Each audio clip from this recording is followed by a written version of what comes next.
Hi, I'm Asha from Tutor, and here I am to talk about the next set of questions in the How to Interview series.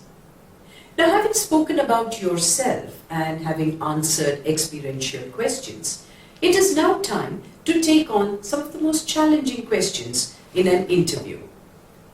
These, what we call off-the-wall or value-loaded questions, are challenging not just because they are difficult or near impossible to nail and answer perfectly, but because they're very abstract and they're highly individualized.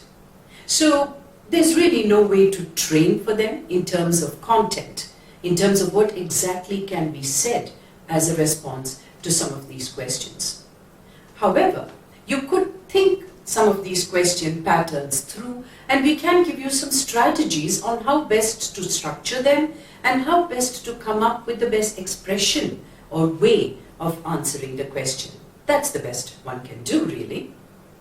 For instance, if the question, this all-important, very common question about what is your greatest strength, were to be asked of you, there's really no way that you can train with someone on what your greatest strength is.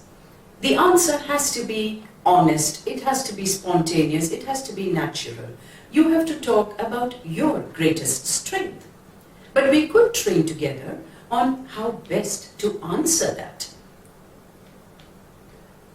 If you're applying, say, for a managerial position, let's take the strength question.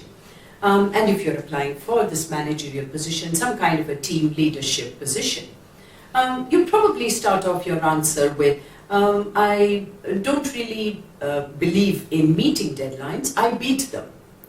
If you're applying for, say, working as a team player, as one of your corporate staff, then you could say, I can say that I have mastered the T&T management skills. What I'm trying to say are the team and time management skills, because I'm always willing to be a team player, work together with a team, follow directions, and make sure that whatever the grueling task might be, I am able to come out at the end of it successfully. Or if you're applying for a sales team or some kind of a marketing position, why don't you say something like, my friends tell me that I could sell a swimsuit to an Eskimo. In other words, I pride myself on my sales and marketing, customer relations type skills. And I'm usually successful at any of these tasks that are assigned to me. So the point I'm trying to make here, well, the points I'm trying to make here are a couple, really. First, the responses to these questions are individualized. They are your strengths. So no matter how commonplace or mundane they might be, like time management or team building, which is what everyone talks about, you can dress these answers up.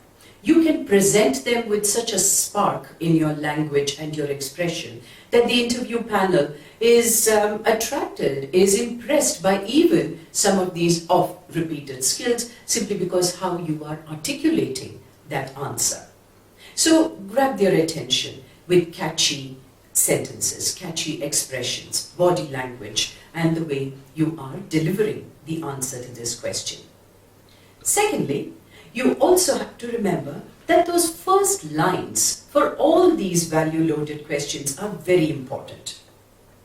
Your answers to these questions have to be short, concise, crisp, but those first liners have to really be the ones that nail your answer to the question. So in these particular responses that we saw, the answer, I don't just meet deadlines, I beat them. Or my T&T skills are what I would consider my greatest strength. Or I could sell a swimsuit to an Eskimo. So these first liners would probably bring a smile to the interview panel's face. They'd probably be impressed by not just your strengths, but also your articulation skills, and you're almost there in terms of having successfully responded to this question.